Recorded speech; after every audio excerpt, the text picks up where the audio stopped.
Some calls do not start with shouting or begging. Some calls are quiet, so quiet that they leave an uneasy echo in your mind. The kind of calls the police close, but never truly forget. This was one of those calls. It was 6 a.m. when it was logged. No screams, no rattling, just a short, measured sentence. Someone is inside the building and should not be here. The operator followed protocol, standard questions, address, floor, number of people in the unit. The answers came back normal, incessantly precise. So precise, in fact, that they felt off.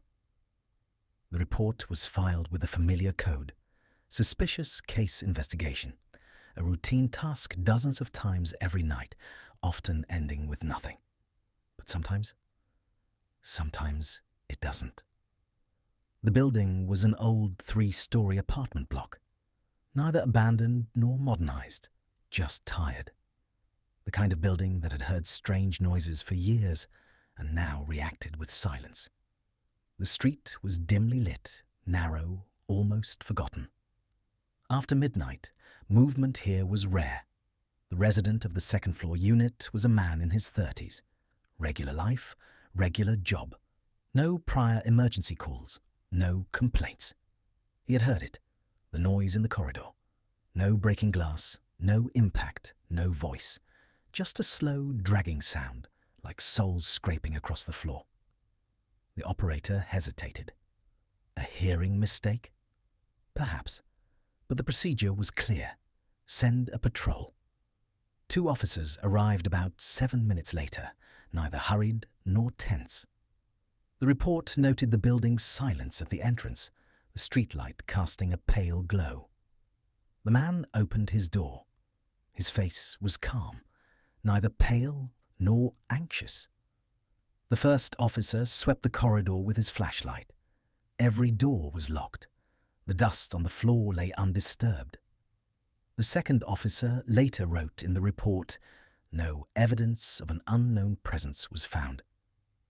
The man did not argue. He did not insist. He simply said, "I know what I heard." The final code: insufficient evidence.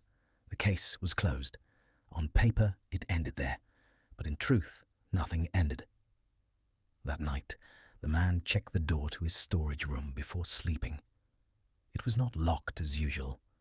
Not broken, not open, just slightly shifted.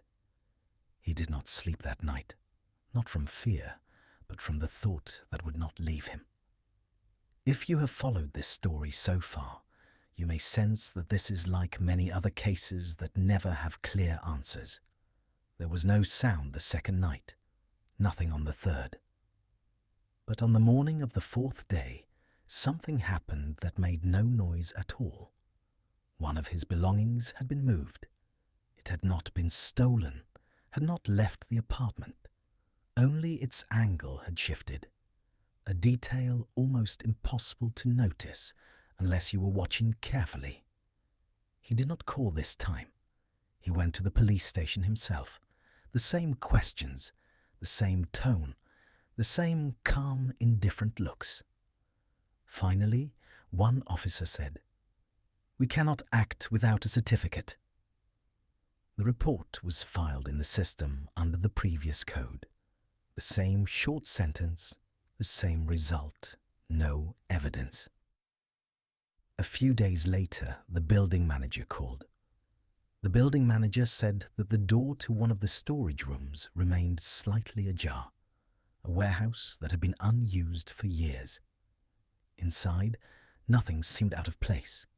No body, no stolen property, only a plastic chair and footprints on the dusty floor. But the trail did not come from outside. It started from inside the building.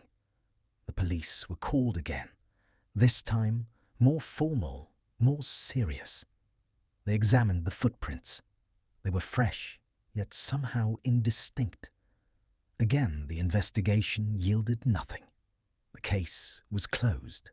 Forever, at least officially. A few months later, the man left. Not from fear, but from certainty. Certainty that whatever had been there would not be seen, heard, or recorded again.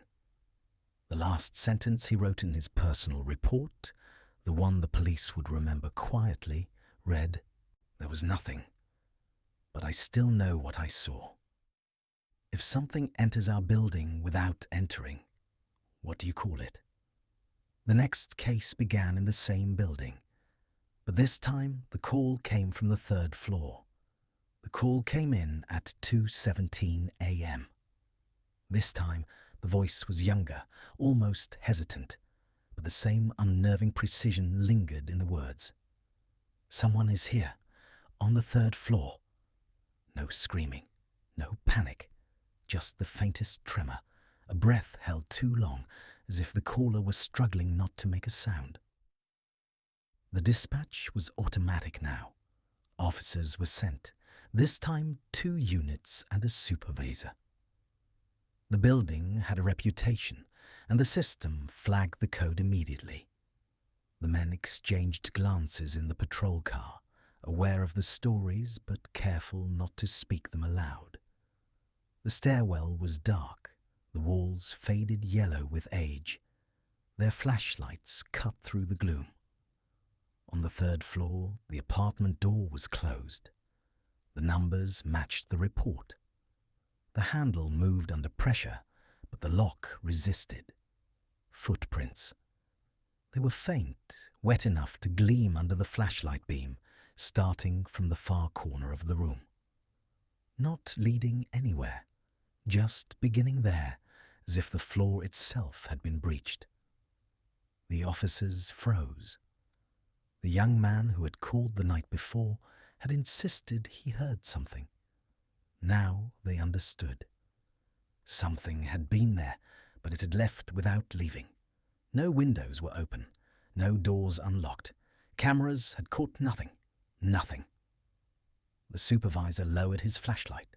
His voice was quiet, almost uncertain. We'll record it, but there's nothing to take action on." The officers left, the building silent once more.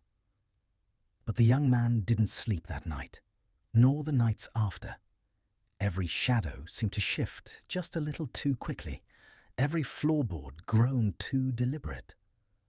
And somewhere in the building, whatever had been on the third floor waited.